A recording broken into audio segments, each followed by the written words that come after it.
오늘은 부활절입니다. 예수님의 죽으심과 부활하심을 기억하며 주일설교 4월 4일 시작하도록 하겠습니다.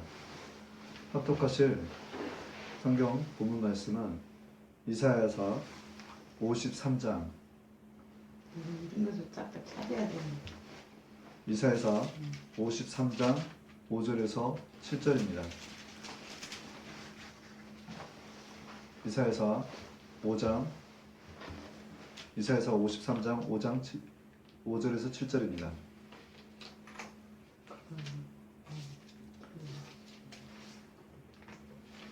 자신 줄 알고 합독하시겠습니다. 그가 찔리면 우리의 허물 때문이요 그가 상함은 우리의 죄악 때문이라. 그가 징계를 받음으로 평안을 누리고 그가 채찍을 맞음으로 나음을 입었도다. 우리는 다 양 같아서 그릇 행하여 각기 제 갈 길로 갔거늘 야훼께서는 우리의 모든 죄악을 그에게 담당시키셨도다. 그가 곤약을 당하여 괴로울 때에도 그의 입을 열지 아니하였으며 마치 도수장으로 끌려가는 어린 양과 같이 털 깎는 자 앞에서 잠잠한 양같이 그의 입을 열지 아니하셨도다. 아멘. 오늘 합독한 본문을 근거로 하나님 앞에서 각도 360도라는 제목으로 은혜의 말씀을 나누도록 하겠습니다.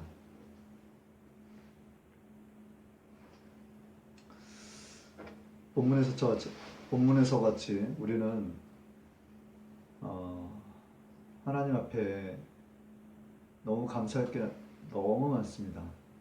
우리의 허물과 우리의 죄악과 우리의 질병을 예수님께서 십자가에서 모든 것을 청산하였던 것을 기억하면 그 은혜에 감사해서 우리는 하나님께 늘 감사 찬양을 올려야 되는 것입니다.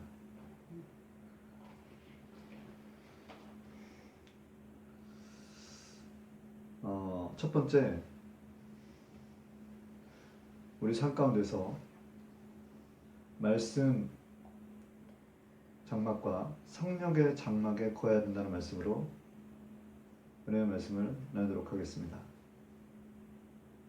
장막이라고 하면 국어사전에는 어떤 사실이나 현상을 보이지 아니하게 가리는 사물을 비유적으로 이르는 말을 말하는데 영어 성경에는 텐트, 천막이라는 뜻을 갖고 있습니다. 우리가 하나님의 성막, 말씀 안에 거하고 성령의 장막에 거한다는 의미는 우리를 그 안에 완전히 하나님의 그 임재 가운데 그 안에 갇혀야 된다는, 그 안에 우리가 포함이 되어야 된다는 의미를 얘기하고 있는 것입니다. 우리가 혼적인 사람은 주변의 어떤 사람들의 말과 행동에 굉장히 예민하게 반응할 때가 많아요. 저 역시도 과거에 흔히 얘기하는 오감 내지 또는 육감으로까지 표현할 만큼 제 눈에 그 영적인 눈이 닫혀 있을 때에는 저의 어떤 주변을 의식하며 바라보며 판단하고 평가하고 비판했던 적이 굉장히 많았습니다. 그렇지만 제가 하나님께 은혜를 받은 이후로는 하나님의 말씀에 갇히게 되는 거예요. 그리고 또 성령의 장막에 갇히게 되는 거예요. 그러면 어떤 상황에서든 간에 그 상황에 맞는 하나님의 말씀이 공급이 됩니다. 그래서 그 보이는 것을 있는 그대로 바라보는 것이 아니라 그거를 말씀으로 해석을 하게 되고 또 성령께서 가르쳐 주시는 생각으로 제가 나가게 되는 것이더라고요. 그래서 지금 여기에 함께 하신 우리 부모님과 또한 딸 2명과 저희 아내가 있는데 이와 같이 하나님의 말씀을 내가 항상 묵상하고 읽고 나가다 보면 말씀이 떠오르게끔 우리가 살아야 되는 것입니다.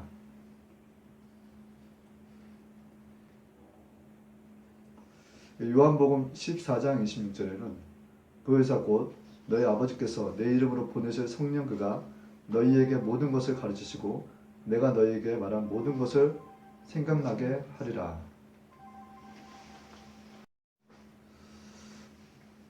우리가 하나님 앞에 장막에 온전히 거해야 되는 거예요. 말씀 안에 완전히 갇혀야 되는 거예요. 그래서 우리가 혼적인 사람과 영적인 사람의 차이는, 우리 혼적인 사람은 주변 사람들을 너무 많이 의식을 하게 돼요.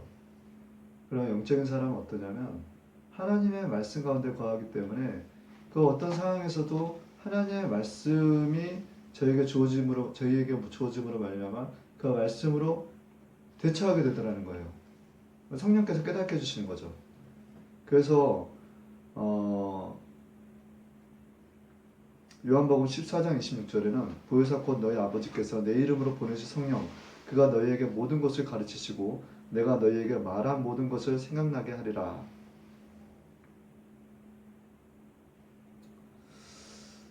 그러니까 이 상황이라는 게 그렇습니다. 이게 굉장히 어떻게 보면은 우리는 조금 혼적이냐 또 영적이냐는 차이가 보통 잘 드러나지 않아요. 근데 우리가 이제 어떤 상황에, 어려운 상황에 마주했을 때 이것이 해석이 안 되면 굉장히 어떤 육적인 어떤 그 반응들이 나오더라는 거죠. 예를 들어서 상대방이 예를 들어서 하품을 하거나 잉크를 하거나 했을 때 그 사람 눈이 가려워서 이렇게 눈을 한번 깜빡거렸는데 이 사람은 또 오해를 하는 거죠. 저 사람이 나한테 무슨 호감이 있나? 내지 또한 하품을 하는 데 있어서 그냥 자연스럽게 나오는 걸 가지고서 내가 얘기하는 게 지루해서 그러나? 라고 생각할 수도 있는 거예요. 육적인 장막에 거하면 내 오감 때론 오감 내지 또 육감을 사용하더라는 거예요. 그렇지만 우리가 하나님의 말씀에 갇히게 되면 모든 것들이 말씀 안에서 해석이 되고 성령의 어떤 가르치심과 깨우치심으로 말미암아 결코 불안해하거나 또는 불편할 이유가 하나도 없는 거예요.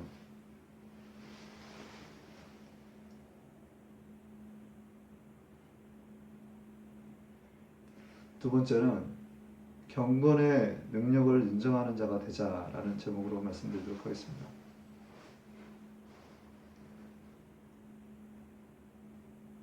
우리가 경건의 모양은 있으나 경건의 능력을 부인하는 자가 되지 말아야 됩니다. 경건에는 힘이 있어요. 근데 우리가 말을 참 어떨 때 보면은 가볍게 할 때가 너무 많아요. 그러니까 상대방에 대해서 보이지 않는 곳에서 이렇게 어떻게 보면은 수근수근 거리는 거예요.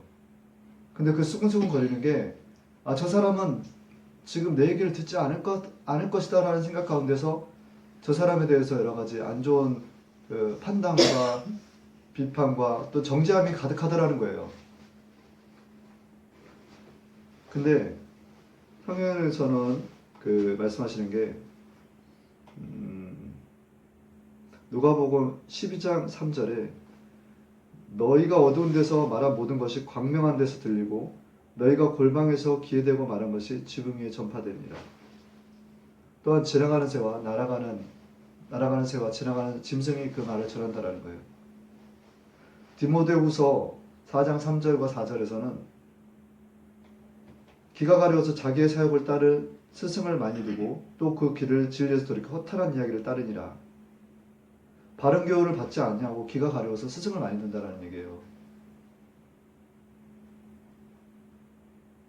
우리가 자세히 생각을 해보면 은밀하게 하는 얘기들이 많아요. 골방에서 떠드는 것 같이. 근데 그게 지붕 위에서 전파하는 것 같다라는 거고 그 말을 날아가는 새가 또는 지나가는 짐승이 옮긴다라는 거예요. 우리가 흔히 이렇게 그렇죠. 귀가 가려워. 내 귀가 가려워. 누가 내 얘기하는 것 같아. 근데 정말 이 말씀에 비춰서 보면 이건 사실 영적인 진리예요. 누군가 내 얘기를 하고 있으면 안 좋은 얘기가 누군가 내 얘기를 하는 것 같으면 귀가 가렸다는 게 그게 사실이라는 겁니다. 그래서 경건의 모양은 있으나 경건의 능력을 부인하지 마라. 이 경건이 무엇이냐면 소란함과 분주함과 조급함이거든요. 우리가 자 보세요. 소란하다라는 게 뭘까요? 말이 많은 거예요. 또 조급함도 마찬가지예요. 분주함도 마찬가지예요. 우리가 적당한 말을 하면 좋은데 말이 많으면 이와 같이 경건의 모양을 잃어버리는 거거든요. 그렇지만 경건의 모양에 있어서 능력이 있다라는 겁니다. 경건의 모양에는 능력이 있어요. 힘이 있어요.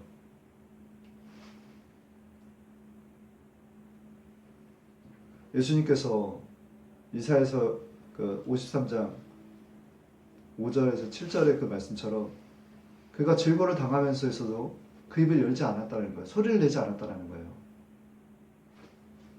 우리가 닮아야 될 부분, 우리가 고난 가운데서 그 입을 열지 않았을 때 예수님을 닮아야 되는 겁니다.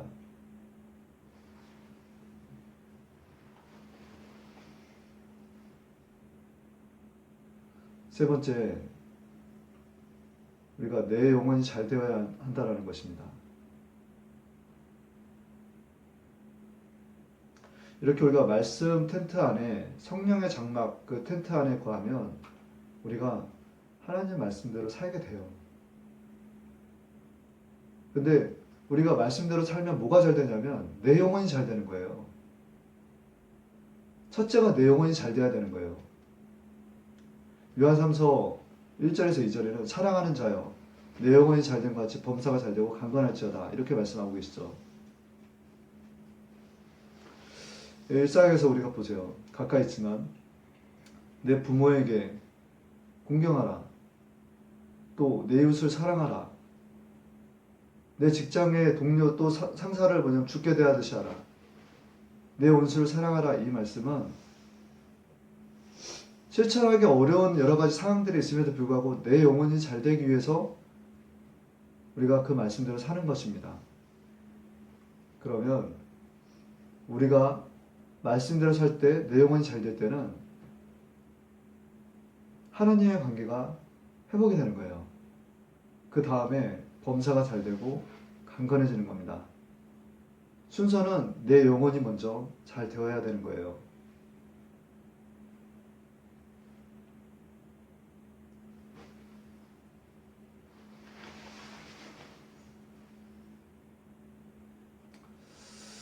제가 앞서 말씀드렸던 것처럼 하나님 앞에 각도가 360도라는 말씀을 드렸는데 이게 사실 우리가 어떤 그 장막의 텐트에 들어가면 그 장막 안에 들어가면 모든 게 보이는 게 다 그 텐트 안밖에 보이지 않는 거예요. 그래서 우리가 거해야 될 장막은 말씀이어야 되고 사방을 둘러봐도 다 말씀이 떠올라야 되는 거고 사방이 다 둘러진쳐 있는 것이 성령의 그 임재 가운데 있을 때만이 우리가 온전해질 수 있는 겁니다.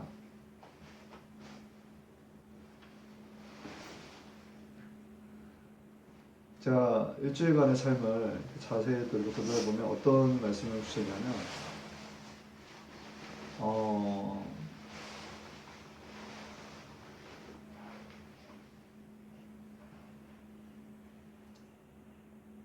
하나님을 우리가 두려워하면서 하나님 앞에 좋아야 된다는 것입니다. 그 무엇보다도 하나님 앞에서 좋아야 된다는 것입니다.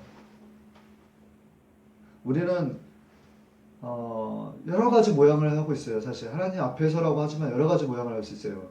그냥 괜찮다고 하고 괜찮은 게 아니라 내가 하는 행동이 하나님 앞에서 좋아야 된다는 거예요. 지금 이 예배 가운데서 하나님 앞에 좋아야 된다는 거예요.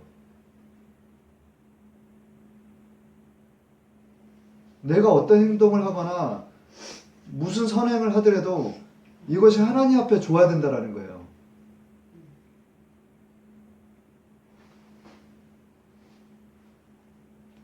그리고 그 하나님 앞에 좋다라는 것과 더불어서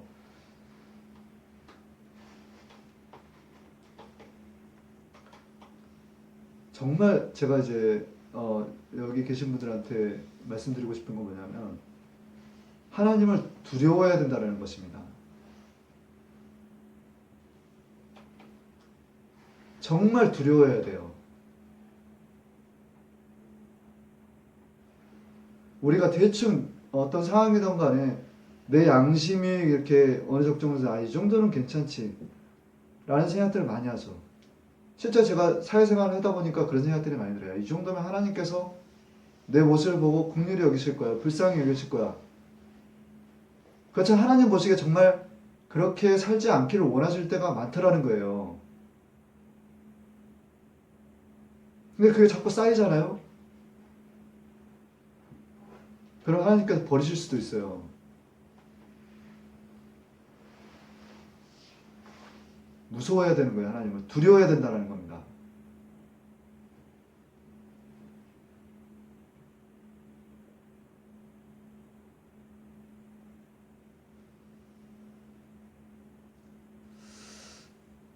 우리가 어떤 삶 가운데서 이렇게 하나님 앞에 좋아야 되고 두려워할 수 있을까? 그것은 그 각도가, 아까 각도라는 말씀은 뭐냐면 생각이나 방향이나 관점을 얘기해요. 우리의 각도, 방향이나 생각의 관점이 360도로 하나님 안에 들어가 있어야 되는 거예요. 어느 일정 부분 내 눈앞에 보이는 게 아니라 저희를 아예 그냥 둘러 진쳐야 된다는 거예요. 그러니까 하나님께 메인자, 이렇게 붙들린 자는 이와 같이 살 수가 있습니다. 지금 이 예배 가운데서도 우리가 정말 눈에 보이는 것만 이렇게 보고 계시는 건 아닌지, 우리가 하나님의 임재 가운데 그 안에 깊숙이 들어가 있으면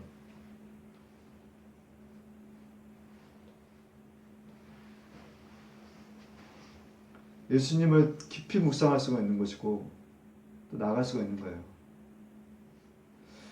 예수님께서 공생의 기간 동안에 하셨던 일은 뭐냐면 메시아임을 자기 자신을 알리는 거였어요. 예수님을 자랑하는 거였어요. 스스로를.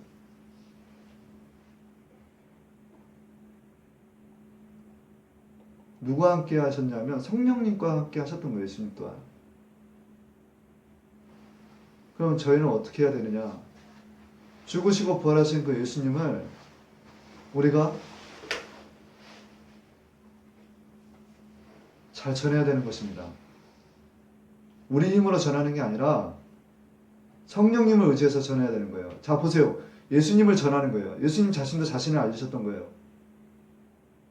누가 함께? 성령님과 함께. 그 예수님이 생명이라는 거예요. 조회, 생명이라는 거예요.